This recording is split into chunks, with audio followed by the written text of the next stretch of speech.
Hello and welcome to class. My name is Noruddin Magnawi.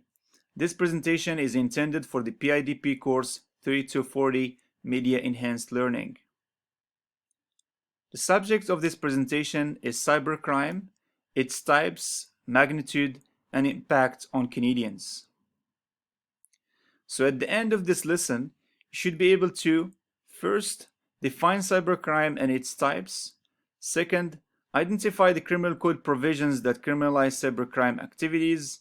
And third, discuss the magnitude of cybercrime and its impact on Canadian businesses and individuals.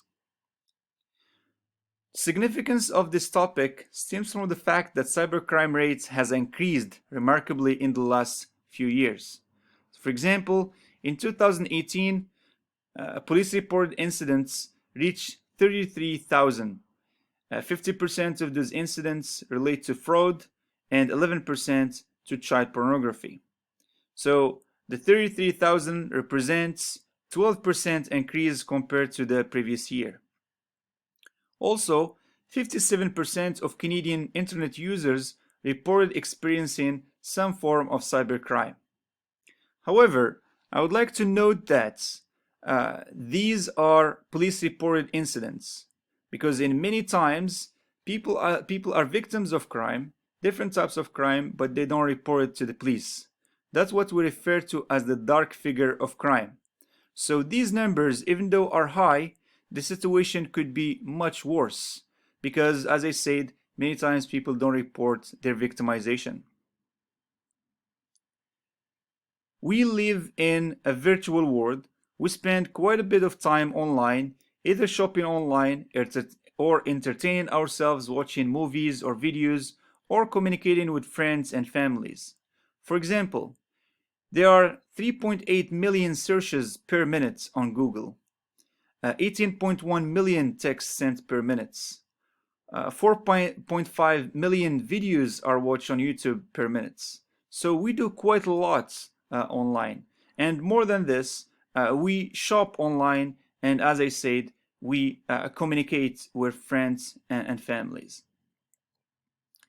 So look into social media.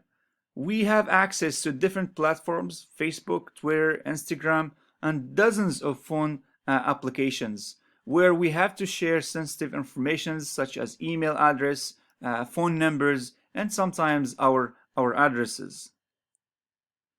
We communicate via email using Gmail or Hotmail, and sometimes we send very sensitive information. And as our emails are shared through the different platforms, different phone applications, sometimes we receive scams and phishing emails asking us to share sensitive information or to restore our accounts.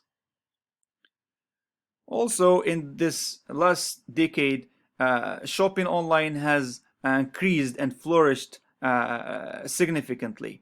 And in order to shop online in these different platforms, we need to share our sensitive information like credit card number, sometimes phone number, house address, and sometimes even date of birth.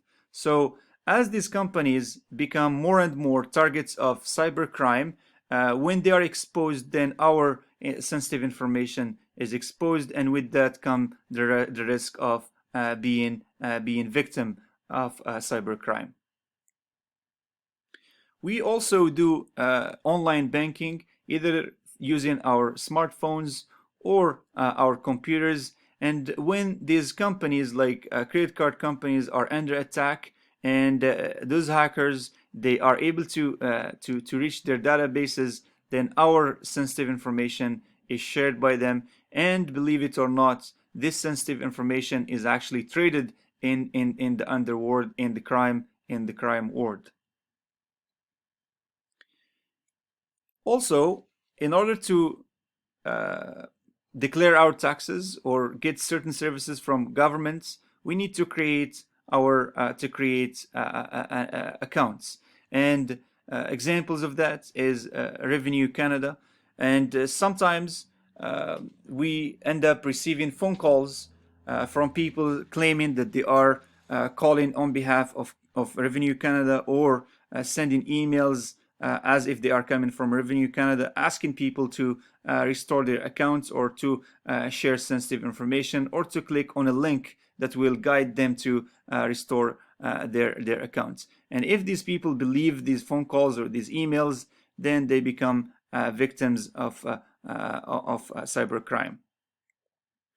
Another form of cybercrime that not many people talk about or discuss, which is attacks that target home security systems. People sometimes go and buy a security camera and they want to save money and they install it in their house. However, the reality that we face today, that hackers are able to access those security cameras remotely, and if they are able to do so, they will be able to record whatever happens in the household, and therefore they are able to share it online, and with that come high risk, especially when family are involved. So what is cybercrime?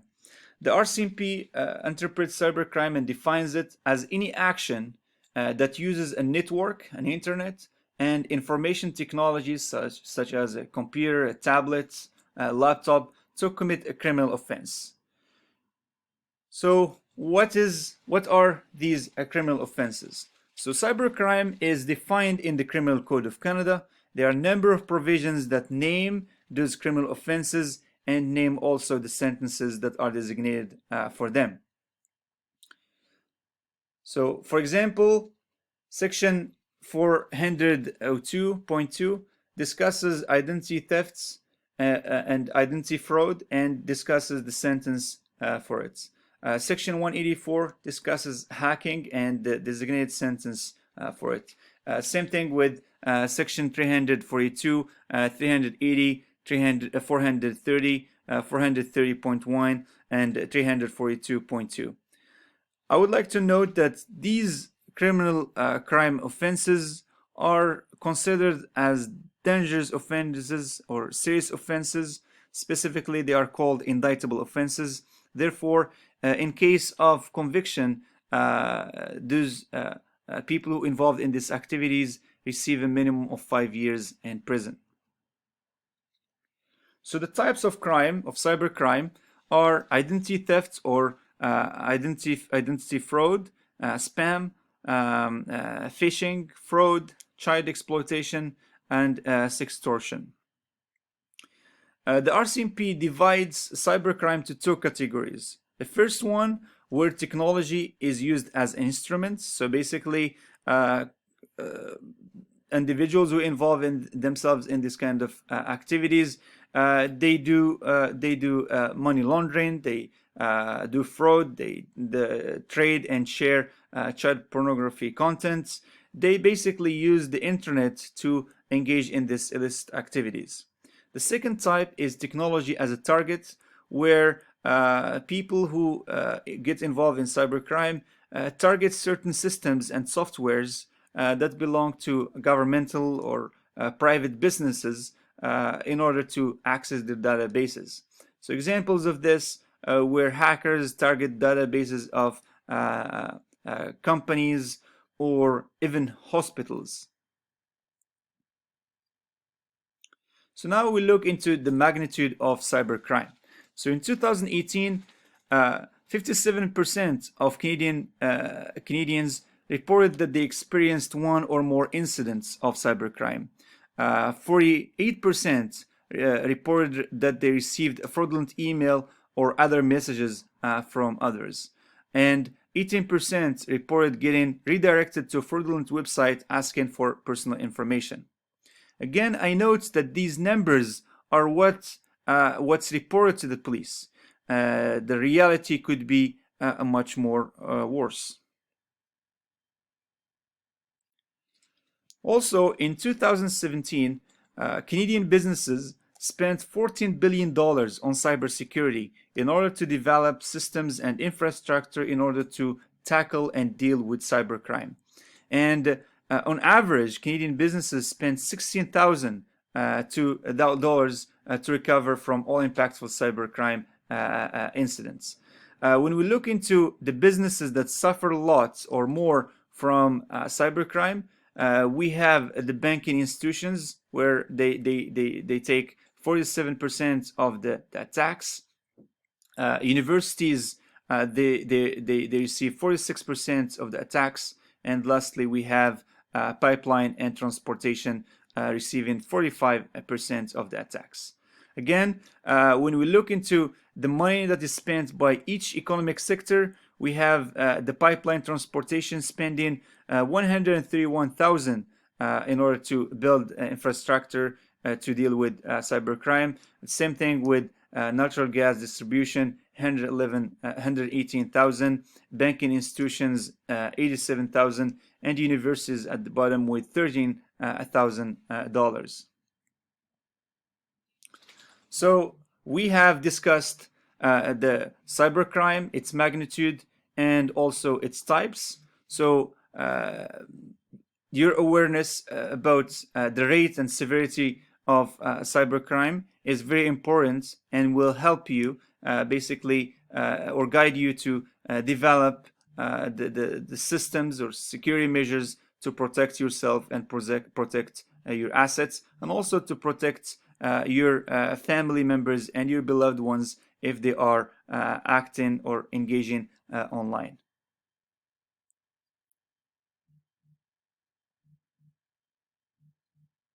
So at the end of this class, I have some group discussion questions that will help us discuss this topic even further. So have you been a victim of online crime, or do you know of someone in your family or friend who have been a victim of online crime? How did you respond to that situation when you received a phone number asking you to share private information or asking you to click on a link in order to guide you to restore or to reset your password? What are the common mistakes that increase the risk of victimization of online crime, in your opinion? And lastly, what are the measures that you take to enhance your sense of security online? These questions were discussed during the live presentation in Zoom, and the 3 participants that were in the group were actually very active, and they shared their experiences, and they discussed these questions even further. Thank you for listening.